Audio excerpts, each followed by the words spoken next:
raisons pour lesquelles certains candidats ont été invalidés, mais aussi pour regarder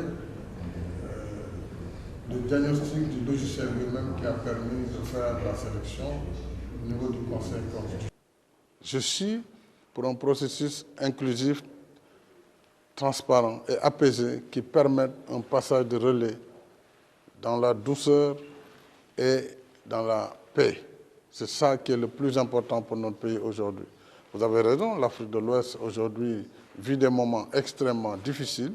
Ce n'est pas au moment où moi j'ai fini mon terme que je vais m'inventer une nouvelle carrière de dictateur ou de non-démocrate.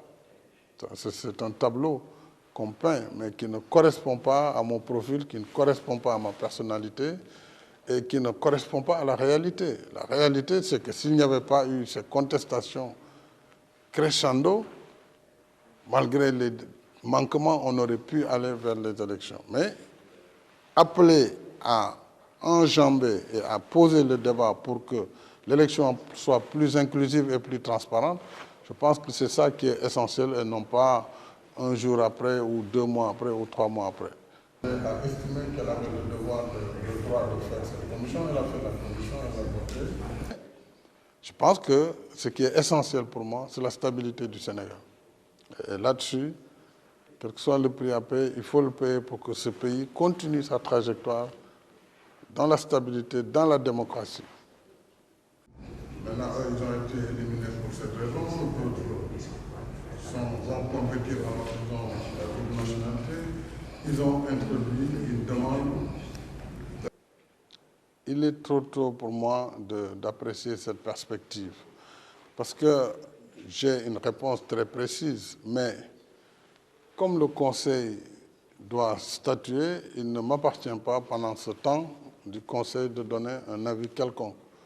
Vous savez, le principe de la séparation des pouvoirs voudrait que chacun reste dans sa sphère et n'interfère pas sur le travail de l'autre.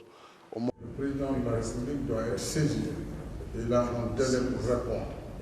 Lorsque j'ai été saisi, alors que nous étions à la veille de l'ouverture de la campagne électorale, j'ai estimé que dès lors que l'Assemblée nationale... Le dialogue, pour moi, peut démarrer à tout moment, à partir de la semaine prochaine, mais je pense qu'il y a des préalables, si nous voulons qu'il soit une réussite. Et parmi ces préalables, c'est d'abord d'établir la confiance entre les acteurs, et c'est l'apaisement.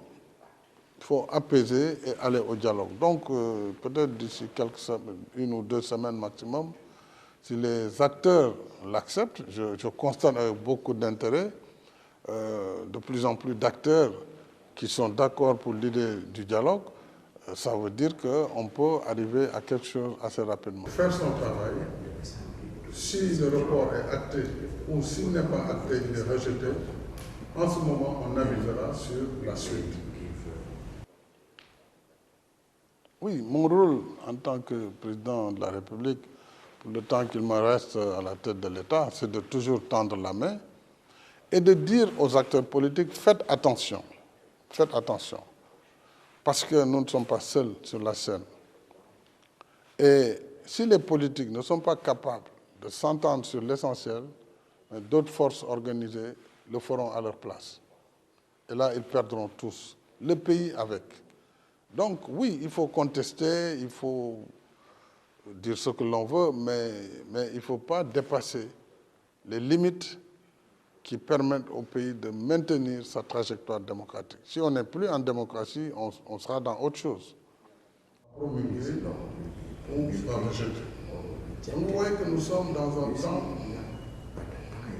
des institutions, dans un temps constitutionnel où chaque institution